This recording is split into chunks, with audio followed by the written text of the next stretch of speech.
दुनिया का हर शौक पाला नहीं जाता, कांच के खिलौनों को उछाला नहीं जाता। मेहनत करने से मुश्किलें हो जाती हैं आसान, क्योंकि हर काम तकदीरों पर टाला नहीं जाता। चेष्टा वकोद्यानम स्वानिंद्रा तदेव च अल्पाहारी गृहत्यागी विद्यार्थी पंच लक्षण।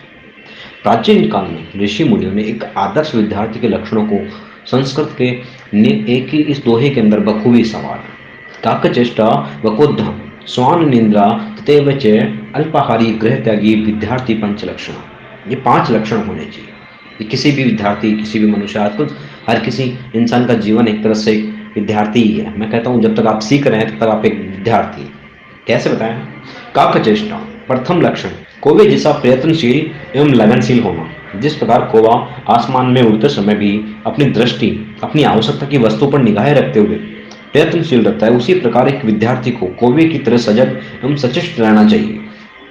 नंबर 2, बकोध्यान, अर्थात बको मतलब बगुला।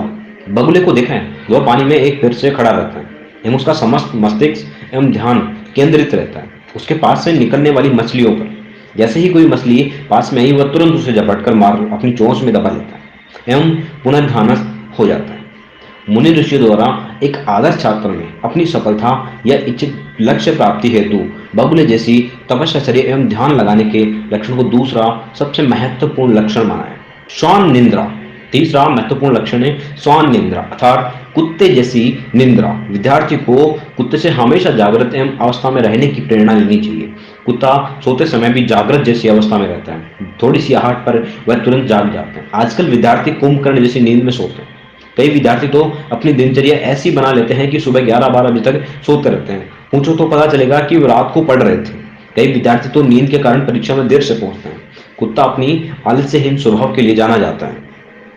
चतुर्थ महत्वपूर्ण लक्षण है अल्पाहारी होना। विद्यार्थी जीवन एक तपस्या की तरह है, जिसमें विद्यार्थी को बहुत संयम से, पूर्ण लगन से केवल ज्ञान अर्जन में ही प्रवृत्ति बनी रहनी चाहिए, ऐसा सुप्रयास करना है। अधिक भोजन से व्यक्ति में आलस्य, प्रमाद एवं अहंकार के भाव उत्पन्न होते हैं। जैसे तो सभी व्यक्तियों को अल्पाहारी होना चाहिए, लेकिन विद्यार्थियों को न केवल अल्पाहारी होने की जरूरत है, बल्कि भोजन सात्विक भी होना चाहिए। नंबर 5, गृह त्यागी। हमें बार बार एक बिंदु पर जोर दिया है कि विद्यार्थी जीवन तपस्या की तरह है। गृह त्याग का अर्थ अपने घर को त्याग देना नहीं है, बल्कि घर में उपलब्ध ऐश एवं आराम को त्याग करना है।